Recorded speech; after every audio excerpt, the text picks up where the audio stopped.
The first thing I noticed was the tow truck. It was parked halfway down the gravel ramp that led to the lake behind my property. Big yellow truck. Flashing lights. Steel cables already hanging loose from the back. And parked right in front of it was my boat. A 24-foot fishing cruiser that had been tied to the dock behind my cabin for the last 3 years. The driver stood next to the truck looking uncomfortable, arms folded while someone talked at him. That someone was Karen. She was standing on the dock with her usual clipboard tucked under one arm, pointing at my boat like she'd just discovered a crime scene. I stepped out onto the porch and leaned against the railing for a moment, just watching. Because, honestly, I thought it had to be some kind of misunderstanding. Karen had complained about a lot of things since moving into the Pine Hollow community. My mailbox color, the height of my grass, the fact that my dock lights were too bright. But towing someone's boat? That seemed a little extreme. I walked down the hill toward the dock. Karen spotted me halfway there. "Oh, good," she said loudly, like she'd been waiting for an audience. "You're finally here." The tow truck driver glanced at me like he was hoping I'd explain the situation. "What's going on?" I asked. Karen tapped her clipboard. "Your boat violates HOA marina regulations." I blinked. "Marina regulations?" "Yes." She pointed at the boat again. "It exceeds the maximum length allowed for vessels stored in community waters." I looked past her at the lake. Calm water stretching across hundreds of acres. My dock. My boat. And the dozen other small boats tied to docks around the shoreline. Then I looked back at Karen. "Karen," I said slowly, "this isn't a marina. It's HOA lakefront." "No," I said. "It's just a lake." Karen shook her head like I was the one being unreasonable. "The HOA board passed new watercraft guidelines last month." "Good for them. They apply to every resident." She turned back to the tow truck driver. "You can go ahead and remove the boat now." The driver didn't move. Instead, he looked at me. "You the owner?" "Yeah." He shifted awkwardly. "Look, man, I just responded to the call." I nodded. "I get it." Then I turned back to Karen. "Who exactly told you to call a tow truck?" "The HOA Enforcement Committee, which is basically you." She ignored that. "Your boat is oversized for HOA water access." Karen tapped the clipboard again, like it proved something. "The limit is 20 feet. Mine's 24. "Exactly. So you called a tow truck?" "Yes. For a boat tied to my dock." She smiled tightly. "Dock access is part of the shared lake environment." I stared at her for a second. Then I laughed. Not loudly. Just enough that the tow truck driver looked confused. Because Karen clearly believed she had authority here. She thought the HOA controlled the lake. She thought those marina rules applied to everyone on the shoreline. And judging by the way she was standing there, she expected me to argue. Maybe even panic when the truck started hooking up cables to my boat. Instead, I walked past her and stepped onto the dock. The water lapped quietly against the boards. I ran a hand along the railing and looked out across the lake. 300 acres of water. Tree-lined shoreline. And a little sign mounted on a wooden post near the end of the dock. Most residents ignored it, but it had been there long before the HOA existed. I pointed at the sign. "Karen," I said calmly, "did you ever actually read that?" She frowned. "Read what?" "That sign."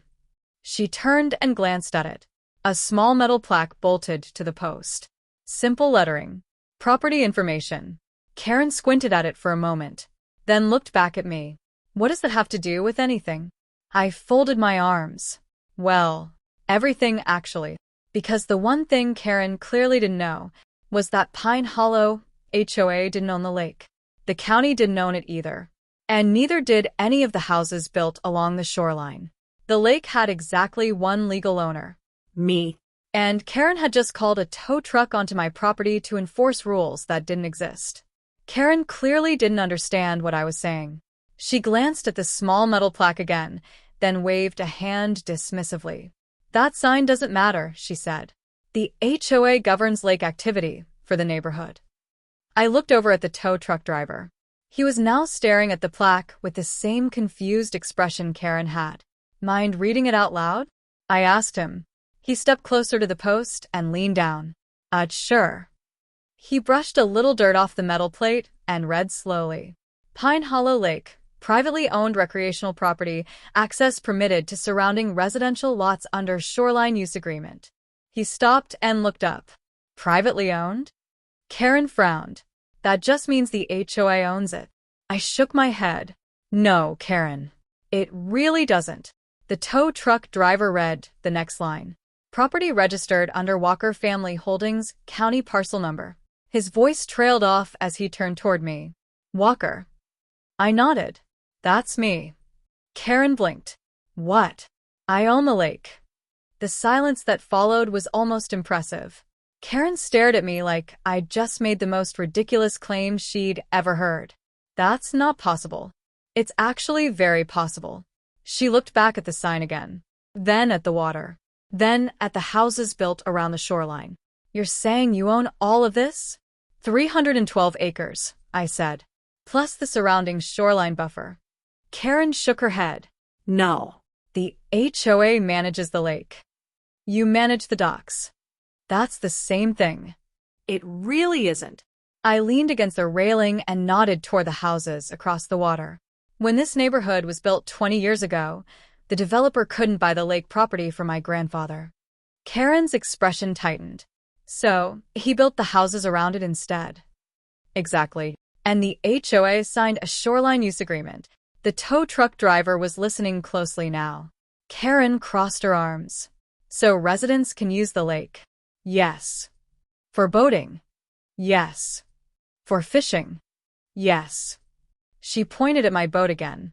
Then the HOA still regulates the boats. No. Karen's voice rose slightly. Why not? Because the agreement only covers access. She stared at me. Meaning what?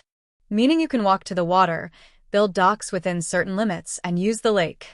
But the HOA doesn't control what happens on the water. Karen's confidence started to crack.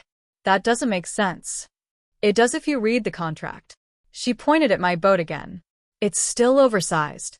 For what? For the HOA lake rules. I shrugged. Those rules don't apply to me. Why not? Because you don't regulate property you don't own. Karen turned toward the tow truck driver again. Go ahead and hook it up. He didn't move. Instead, he scratched the back of his neck. I'm not towing a boat off someone's private property. It's HOA property. He pointed at the plaque. Doesn't sound like it. Karen's face was turning red now. You're under contract to remove that boat. I'm under contract to tow vehicles when the caller has authority. He shrugged. And right now it sounds like she does. Karen spun around. You're lying. Nope. The HOA president told me the lake was community property.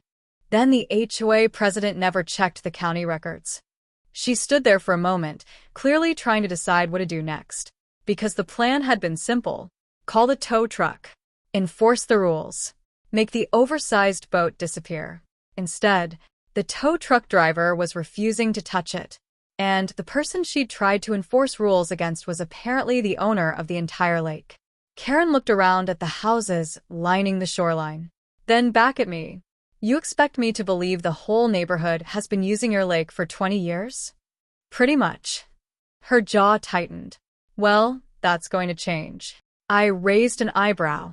Oh. Karen grabbed her phone. If the HOA doesn't regulate the lake. She tapped the screen angrily. Then maybe we need to reconsider who gets to use it. I couldn't help smiling slightly. Because Karen still didn't understand something very important. The shoreline agreement gave the HOA permission to use the lake. But permission can be revoked. And the moment she started threatening access, she was getting very close to making the entire neighborhood's favorite summer activity disappear overnight. Karen didn't leave after that. Instead, she stood on the dock with her phone pressed to her ear, pacing back and forth while the tow truck driver leaned against his truck and waited. I stayed where I was, sitting on the edge of the dock with my feet dangling above the water. The lake was calm that afternoon. A couple of residents across the shoreline had already noticed the commotion. One guy had stepped out onto his deck, pretending to check something on his grill, while clearly watching the argument unfold. Karen finally hung up and turned back toward me. The HOA president is on his way. I nodded. Great. You can explain this nonsense to him. No problem.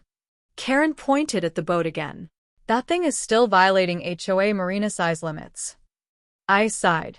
You keep saying marina. Yes. This isn't a marina. It's a shared lake. It's a privately owned lake. Karen rolled her eyes. We'll see about that. The tow truck driver muttered quietly. I'd check the county website before saying that. Karen ignored him. About 20 minutes later, a black SUV rolled down the gravel path toward the dock. The HOA president stepped out looking tired and slightly confused. Karen, he said, walking toward us. What's going on? Karen immediately started talking. This resident is refusing to comply with the new watercraft guidelines. His boat exceeds the allowed size, and he's claiming the HOA has no authority over the lake. The president looked at me. Is that true? Mostly. Karen folded her arms. He's also claiming he owns the lake. The president frowned slightly. Then he looked toward the small plaque mounted on the dock post. Did you read that sign? I asked. Karen threw up her hands. Yes, we read the sign. The president walked over and looked at it anyway. He leaned closer. Then he read the lines silently. Then he read them again, slowly. When he stood up, his expression had changed completely. He turned toward Karen. You called a tow truck?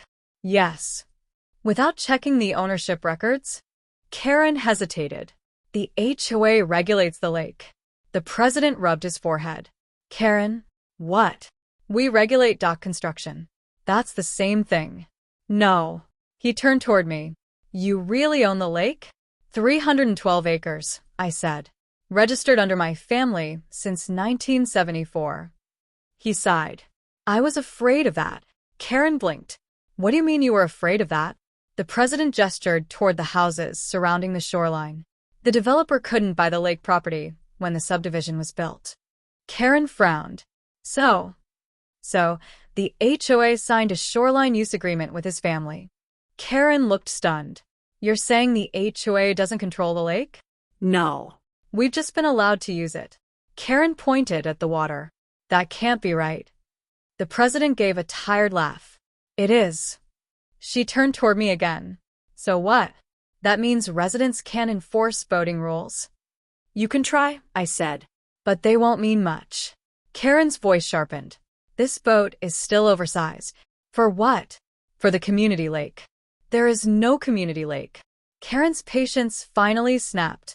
This is ridiculous. She pointed toward the water. The entire neighborhood uses this lake every summer. I know. We have boat days, fishing tournaments, kayaking events. I'm aware. Karen's eyes narrowed. So, if you really own it. She crossed her arms. Why haven't you stopped us? I shrugged. Because nobody caused problems. The dock went quiet. The president slowly turned toward Karen. Because suddenly everyone understood something very important. For 20 years, the HOA had enjoyed full access to the lake. Boating, fishing, swimming, kayaking, all of it. But, technically, that access existed because the owner allowed it. And Karen had just tried to tow the owner's boat off his own dock. The tow truck driver finally spoke again. Yeah, that seems like a bad idea. Karen glared at him. Then she turned back to me. Well, maybe it's time we revisit this arrangement. The president's eyes widened. Karen, if he's going to ignore HOA regulations. The president cut her off. You might want to stop talking. Karen didn't. Then maybe the neighborhood shouldn't rely on one person's lake anymore. I slowly stood up from the dock. Because that sentence told me everything I needed to know. Karen still thought this was a power struggle. She thought the HOA had leverage. But threatening access to the lake? That was the one move that could make the entire neighborhood turn against her. And if she kept pushing, they were about to find out exactly what happened when the person who owned the lake decided to change the rules. The dock had gone completely quiet. Karen stood there with her arms crossed, staring at me like she'd just delivered some kind of ultimatum. The HOA president, on the other hand, looked like someone who had just realized a small problem was about to become a very big one. Karen, he said carefully, This isn't something we want to escalate. She ignored him. If he's not going to follow HOA lake rules, then maybe the HOA needs to reconsider the shoreline agreement. The president sighed heavily. You really shouldn't say things like that. Why not? Because that agreement is the only reason residents can legally use the lake. Karen laughed. Oh, please. The entire neighborhood uses it. Yes. And we built docks, boat ramps, and swimming areas. Yes. So clearly the HOA has rights. The president rubbed his temples again. We have permission. Karen pointed toward the water. Same difference. No, he said slowly. It really isn't. I leaned against the railing and watched the conversation unfold. Because this part was important. Karen still thought she had leverage. But the HOA president clearly understood the situation a lot better. He turned toward me. Can we talk about resolving this? Sure. Karen scoffed. There's nothing to resolve. The president ignored her. Look, the boat size rule was meant for the small docks near the public launch area. I nodded. That makes sense. But it was never intended to apply to private shoreline docks. Karen snapped back immediately. That's not what the policy says. The president turned toward her. That's exactly what the policy says. Karen flipped open her clipboard and started flipping pages angrily. Well, the wording isn't clear. That's because it wasn't written with this situation in mind. She pointed toward my boat again. It still exceeds the limit. And it's tied to his dock. Karen looked like she was about to argue again, but the president cut her off. Karen, listen to me. His voice was calm, but firm now. You hired a tow truck to remove a boat from a dock on property owned by the person standing in front of us. Karen's mouth tightened. And that boat is sitting on a lake that we don't own. Karen didn't answer. And if he wanted to, the president continued, he could legally restrict shoreline access under the agreement. Karen finally looked uncertain. What? I nodded toward the water. The shoreline agreement has a clause. The president finished the sentence for me. If HOA actions interfere with the property owner's rights, access privileges can be suspended. Karen stared at both of us. You're saying he could close the lake? Temporarily, I said. But yes. Her voice rose again. He wouldn't do that. The president looked straight at her. Karen, you literally tried to tow his boat. The tow truck driver chuckled quietly. Karen shot him a glare. This is ridiculous. The president turned back to me. What would it take to smooth this over? I looked out across the water for a moment. Several neighbors had gathered on nearby docks by now. Word had clearly spread. People were watching, waiting, because the lake wasn't just scenery. It was the center of summer life in Pine Hollow. Kids learned to fish here. Families brought kayaks out every weekend. The HOA hosted an annual boat parade every July. And right now, everyone was realizing that those traditions existed because one person allowed them. I finally turned back toward the president. It's actually pretty simple. Karen rolled her eyes. Here we go. I ignored her. First, the HOA drops the ridiculous boat size rule for private docks. The president nodded immediately. That's reasonable. Second, I continued. The board sends a notice clarifying that the lake is privately owned. Karen's head snapped toward me. Absolutely not. The president held up a hand. It might actually help avoid confusion like this. Karen looked furious. And third, I shrugged. Karen stops trying to tow my boat. The tow truck driver laughed out loud this time. Even the president cracked a small smile. Karen didn't. But the worst part for her? The people watching from the other docks were starting to laugh too. Because the entire situation had flipped. What started as an HOA enforcement stunt had turned into a very public reminder of who actually owned the lake. And Karen had just become the person who almost got everyone kicked off it. By the time the conversation on the dock ended, half the neighborhood seemed to be watching. People stood on decks, leaning against railings. A few had even walked down to their docks just to hear what was happening. News spreads quickly in lake communities. And the phrase, Karen tried to tow the lake owner's boat, spreads even faster. The HOA president cleared his throat and stepped forward. All right, he said, raising his voice slightly so everyone nearby could hear. I think we need to clear something up for the community. Karen looked like she wanted to interrupt again, but he continued before she could. The lake behind Pine Hollow has always been privately owned. A ripple of surprised murmurs moved across the shoreline. Several neighbors looked out over the water like they were seeing it differently for the first time. The HOA does not own the lake, he continued. We only have shoreline access through an agreement with the Walker family. He gestured toward me. And that agreement exists because they've allowed the neighborhood to enjoy the water for the past 20 years. Karen crossed her arms, but said nothing. The president took a breath. And today's situation happened because there was confusion about HOA authority. Someone across the water called out. Wait, so he really owns the lake? Yep, the tow truck driver said, still leaning against his truck. The president nodded. Yes. Another neighbor laughed. So Karen tried to tow the owner's boat? A few people started chuckling. Karen's face turned bright red. This isn't funny, she snapped. But the problem for Karen was simple. The situation had become public. And once HOA drama becomes public, it spreads faster than wildfire. The president turned toward me again. We'll send out a notice clarifying the situation and update the boating policy. That works for me. And the HOA will cover the tow company's call-out fee. The driver gave a grateful nod. Karen looked like she had swallowed a lemon. You're rewarding him for breaking HOA rules. The president sighed. There were no HOA rules to break. Karen opened her mouth, then stopped, because she finally understood something.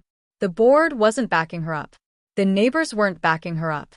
And the lake she had tried to regulate wasn't even HOA property. The tow truck driver climbed back into his truck. Well, he said through the window, this was definitely the strangest towing call I've ever had.